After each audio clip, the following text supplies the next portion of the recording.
ဒီဖုန်းက ColorOS 15 မှာပါဝင်တဲ့ function အစုံနဲ့ smooth ဖြစ်သုံးနိုင်တဲ့ camera ဘိုင်းနဲ့ durability ဘိုင်းကောင်းတယ်ဆိုရင်လည်း gain ဆော့တဲ့နေရာမှာရောအဆင်ပြေပါမလား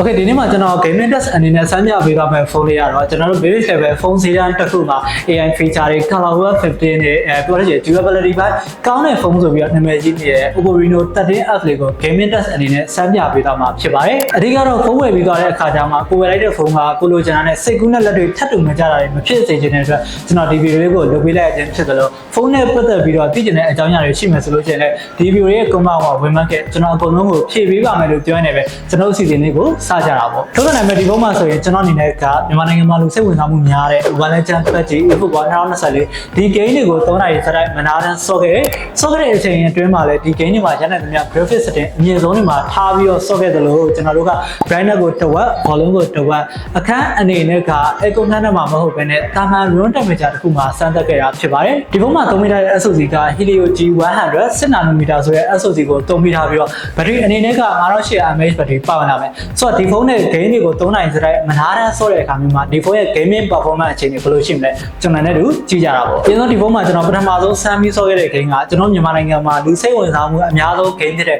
Mobile Legends game ကိုစဆော့ခဲ့တာဖြစ်ပါတယ်ဒီဖုန်းမှာကိုယ့်လို Mobile Legends game ကိုဆော့မယ်ဆိုရင် graphic ကို ultra frame rate ကို super အမြင့်ဆုံးထားပြီးဆော့လို့ရမှာဖြစ်ပြီးတော့အဲ့ဒီ setting တိုင်းစဆော့ခဲ့တဲ့ပထမနိုင်ဝက်အတွင်းမှာဆိုလို့ရှိရင်ဖုန်းကထက်တာလက်တာဟန်တာတစ်ချက်ကလေးမှအောင်ဖြစ်ခဲ့ဒါပေမဲ့နိုင်ဝက်ကြော်လာတဲ့အချိန်မျိုးမှာဘာသာပြောတယ်ဖုန်းကပူလာတဲ့အပြင်မှာတစ်ချက်ထက်တာလေးကျွန်တော်တို့ကြုံတွေ့ခဲ့ရတယ်ပူတယ်ဆိုရင်မှဟိုလိုမျိုးအရန်ပူတာမျိုးတော့မဟုတ်လက်ထဲမှာနှွေးတယ်ဆိုတာတက်ပူတယ်ဆိုတဲ့ခံစားချက်မျိုးတော့ရခဲ့တယ်တနားရီလောက်မနာတမ်းဆော့ပြီးတဲ့အခါမှာတော့အားအနေနဲ့က73%လောက်ကုန်သွားခဲ့ပြီးတော့အခုချိန်အနေနဲ့ကတော့ကျွန်တော်အခုပြထားတဲ့အတိုင်းပဲဖြစ်ပါတယ်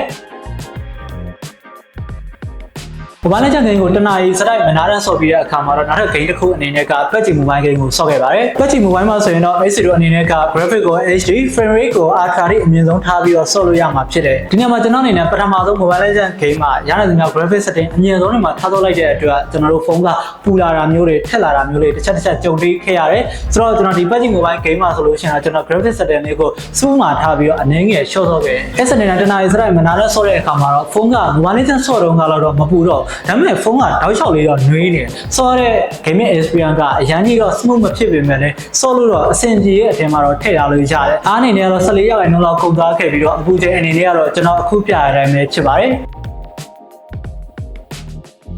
PUBG Mobile game ကိုတနာရီစတိုက်မနာတမ်းဆော့ပြီးတဲ့အခါမှာတော့နောက်ဆုံး game တစ်ခုအနေနဲ့က eFootball 2024ကိုစမ်းပြထားတယ်။ Messi အနေနဲ့ကဒီ game ကိုဆော့မယ်ဆိုရင် graphic ကို high FPS ကို 60 FPS ထိအမြင့်ဆုံးထားပြီးဆော့လို့ရမှာဖြစ်ပြီးတော့ရနိုင်တဲ့များ setting အမြင့်ဆုံးတွေမှာတနာရီစတိုက်မနာတမ်းဆော့ခဲ့တယ်။ဒါပေမဲ့3နာရီစတိုက်မနာတမ်းဆော့တဲ့အခါမျိုးမှာလည်းဖုန်းကထစ်တာလက်တာဟန်တာတစ်ချက်ကလေးမှမရှိခဲ့ဘူး။ဒါပေမဲ့ဖုန်းကတော့သတိထားမိတာကဖုန်းကတောက်လျှောက်တော့နှွေးနေတယ်။ဒါပေမဲ့တစ်ခုသဘောကျမိပြန်တာကဘာလဲဆိုလို့ရှိရင်3နာရီစတိုက်မနာတမ်းဆော့ခဲ့ပေမဲ့လည်းဖုန်းကလက်ထဲမှာကိုင်ရတာအရန်ကြီးပူတယ်ဆိုတဲ့ခံစားချက်မျိုးတော့မရအောင်အားနေနေကတော့10%လောက်ကုန်သွားခဲ့ပြီးတော့အပူချိန်အနေနဲ့ကတော့ကျွန်တော်အခုပြတာအတိုင်းပဲဖြစ်ပါတယ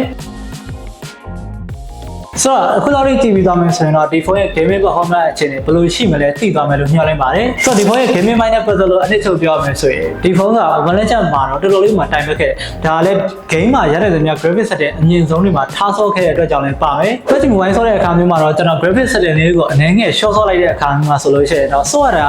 Mobile Legends မှာဆော့ဒါထပ်တော့ပို့ပြီးတော့မှအဆင်ပြေလာတယ်အပူချိန်လေးနဲ့နည်းနည်းလေးတက်တာသွားတယ်၃နိုင်မြောက်ဆော့ခဲ့တဲ့ eFootball 2024မှာဆိုရင်တော့ထက်တာလက်တာဟန်တာတစ်ချက်ကလေးမှမရှိဘဲနဲ့ဒီ game ကိုသူ့အနေနဲ့တော်တော်လေးဟန်တယ်လုံးနိုင်တာကိုတွေ့ရတယ်ဆိုတော့ဒီဖုန်းက game ဆော့လို့အဆင်ပြေရဆိုရင်မဲ့ graphic setting အမြင့်တွေမှာထားဆော့မယ်ဆိုရင်တော့ဖြစ်အဆင်ပြေမှာတော့မဟုတ်ပြီးတော့ဒီဖုန်းက game ဆော့ခဲ့ရတဲ့လောက်ကလည်း gaming experience ကအဲ့လောက်ထိကောင်းမနေဘူးဒီချက်ကပုံမှန် game ဆော့တဲ့သူအတွက်ဆိုရင်တော့မသိတာဘူးဆိုရင်မဲ့ကျွန်တော်တို့ gamer တွေအတွက်ဆိုလို့ရှိရင်တော့ဒီဖုန်းမှာ gaming experience က smooth ဖြစ်တယ်ဆိုရင်ခံစားချက်မျိုးကိုရမှာတော့မဟုတ်ဆိုတော့ဒီကုန်းချုပ်ပြောရမယ်ဆိုရင် daily usage ပိုင်းတွေမှာ smooth ဖြစ်သုံးမယ် IP68 လို့မျိုးရေးဆိုခံတဲ့ durability ပိုင်း AI feature တွေ camera ပိုင်းအဆင်ပြေတဲ့ဖုန်းရှာနေမယ်ဆိုရင်တော့ဒီဖုန်းကအဆင်ပြေဒါပေမဲ့ game ဆော့မဲ့သူတွေအတွက်ဆိုလို့ရှိရင်တော့ကျွန်တော်အနေနဲ့ဒီဖုန်းလေးကို recommend မပေးဘူးမိတ်ဆွေအနေနဲ့ရောဒီဖုန်းရဲ့ gaming performance နဲ့ပတ်သက်ပြီးတော့ဘယ်လိုမြင်လဲကိုယ့်ရဲ့အထင်အမြင်လေးကိုဒီ video ရဲ့ comment အောက်မှာဝင်ရောက်ဆွေးနွေးပေးသွားလို့ရတယ်လို့ကျန်တဲ့လို့ဝယ်ယူနေဆိုလို့ရှိရင်လည်းကျွန်တော်တို့ AB Mobile မှာကိုယ်တိုင်စမ်းသပ်ဝယ်လို့ရပါပြီလို့သတင်းကောင်းပိုင်းနဲ့ပဲကျွန်တော်တို့ရဲ့ gaming အစီအစဉ်လေးကိုဒီမှာပဲရနာခွင့်ပြုပါတရှိပေးခဲ့ကြတဲ့ border တယောက်ချင်းစီတိုင်းကိုကျေးဇူးအထူးတင်ရှိပါတယ်ပြောရင်းနဲ့ပ